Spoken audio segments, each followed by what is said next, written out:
We're once again at Block 10 in Dundee, my local gym, and this week I thought we'd try a new style of video, a video all about projecting hard boulders. Well, hard for me anyway. So what I thought we'd do is focus the entire video on just one boulder and document my process from never having tried it before, hopefully to sending. I really want to get into the weeds with this one, like go through all the micro beta, show all the holes, show all the details so you guys can follow along, and hopefully also give the boulder a grade. So this is kind of a new style of video, but it's going to be a super nerdy video, like really, really esoteric. So do let me know if this is just way too dry or if you want more of this really technical stuff. The reason behind this is because as I've started working on boulders over multiple sessions, I found that the interesting part of hard bouldering is actually the nitty-gritty, the details. That's what I really enjoy about it.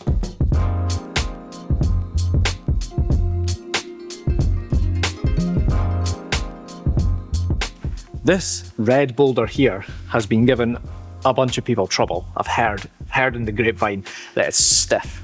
Interestingly, this one doesn't have a grade yet, so nobody knows what grade it is. It looks hard though. So these holds, these are all jugs. Like you can hang on them, but this wall here is 60 degrees, which is steep. This is one of the steepest areas in the gym. So despite the holds being absolute buckets, it's still really, really hard. And another thing is it starts way down here and goes all the way to the top. So it's a huge boulder, but it looks like steep, powerful moves, which kind of suit my style because I'm crap at technical stuff. So what I thought would be interesting is if you watch this video, as I'm working it, we'll show you lots of detailed shots off the actual boulder and the holds and the moves, is to comment on what you think the grade would be in your gym. At the end, I'll let you know my grade. Hopefully one of the route setters will also give us the intended grade. I'm not even going to try and flash it from the ground because I know that this is way above my flash grade. So I'm going to try and just work the crux now while I'm fresh, or what I think is the crux. Oh, it is steep. Okay, let's see what the issue is. It's so steep I can't get my feet on, and that's not very positive. Just campus it.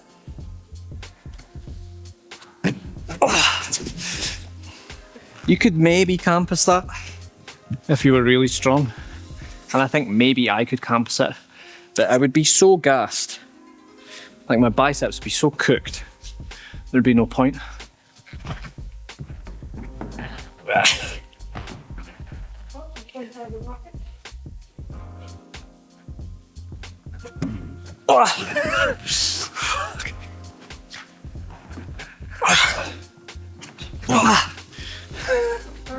So what I was trying to do there was to go there and bump, which is just ridiculous. I clearly need to go right hand through and then left hand.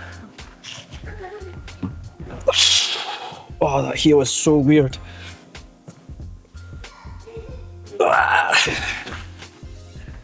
Oh, there, that's better. Oh. Cool, now what? Alright, that's progress. That feels absolutely miles away. So I was here.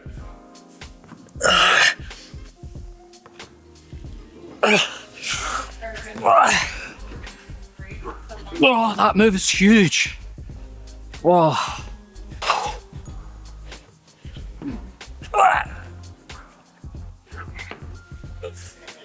No. That feels so far away.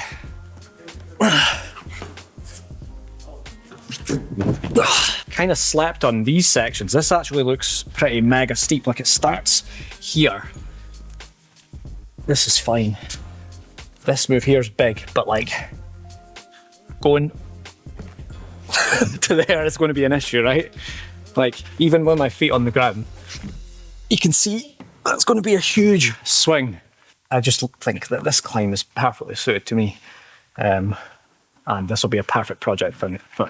So we'll come back tomorrow and see if we can get a bit further. But before that, we need to pay the bills because this episode is sponsored by Rungney. Rungney is an apparel and chalk brand set up by Magnus Mitbo, and they have just done a huge restock. You can now get some of their best sellers, such as Magnus's favourite, the harness pants, and the usually sold out favourite Gravity is overrated and Dynology t-shirts are back in stock. Personally, my favourite thing from Rungney are the high baller pants, or trousers for us Brits. They are ultra comfy and durable. I wear them all the time, bouldering, outdoor sport climbing, or just out and about. The elasticated waistband is key for comfort here. I also love the layback oversized crewneck and hoodies. Rungney also has chalk buckets like this one designed by Emil Abrahamson, Mag Dust chalk, Mag Juice if your gym doesn't allow powdered chalk, and tape. And if you use the code Mike Boyd, you can get 15% off an entire order. So if you've had your eye on some new climbing gear, a nice chalk bucket, or even just want to try out the legendary Mag Dust, now is the time. Thank you very much to Rungney for sponsoring this video and supporting smaller climbing channels like this one. Right, back to the video.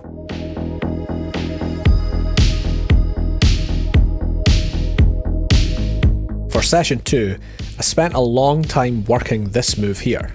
This is the last big move of the problem, and I tried a variety of ways to try and make it easier.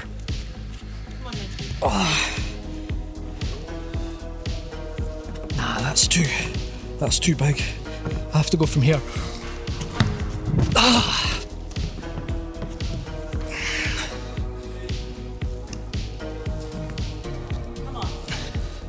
Nah, that's insane.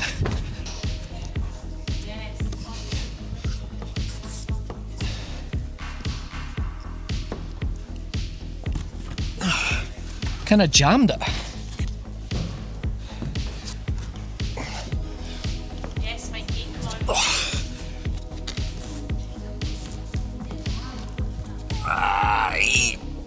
Come on. Come on. It's been dexterous.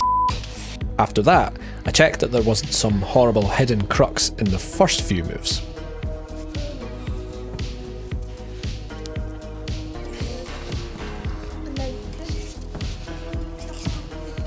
Oh, you can actually static it.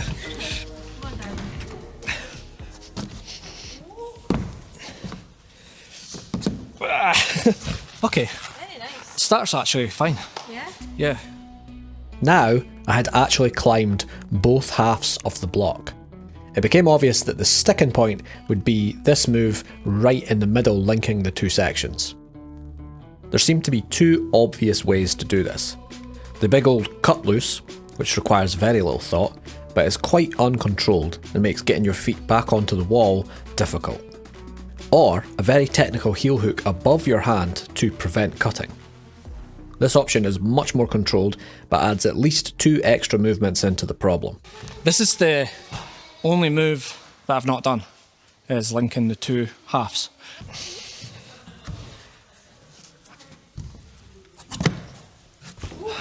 Yeah, it's that move. Spicy.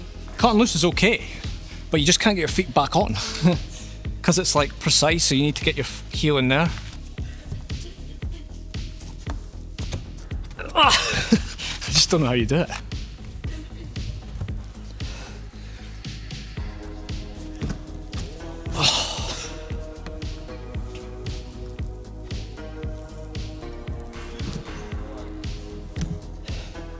Now what? Shit. Oh wait, I need to get my heel. Oh right, no. Yeah, that's it.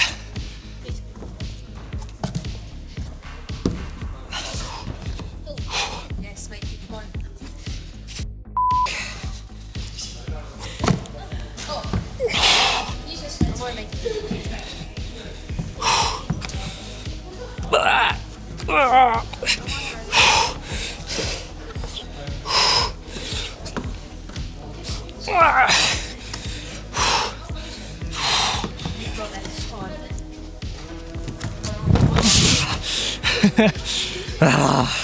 By the end of session 2, I decided that placing the heel to prevent cutting loose was simply too difficult. I would just have to deal with the uncontrolled method. And by the start of session 3, I decided that actually, cutting loose was a stupid idea.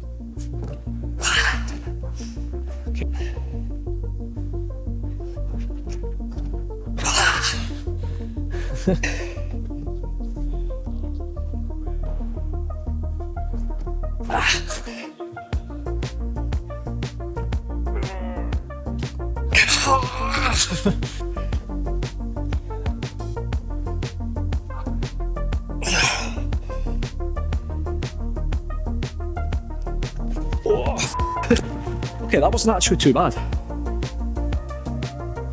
Having finally settled on the heel, I had one more crease to iron out in the beta, and that was how to get to this hold here. Initially, I'd been going from a heel to an awkward toe, but I realised that it's actually really easy to simply keep the heel on the whole time and go for the next hold. I find it interesting that this seemingly obvious method takes me sometimes 3 or 4 sessions to figure out, but it's only when a climb is close to the limit that I actually have to think about it, because this move in isolation is quite easy, even using the less efficient method. But when projecting, I need to make 10 or 12 moves easier, otherwise I can't complete the boulder. So I need to rethink the easier moves too.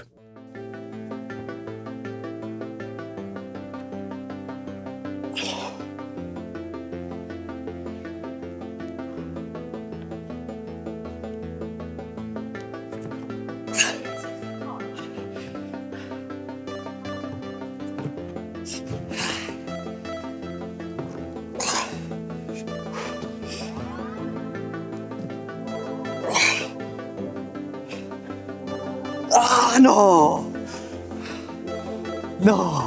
This here needs to be perfect. It can't be here or here or here or here. It needs to be right there.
I couldn't do the hard move, so I just cut loose and made the.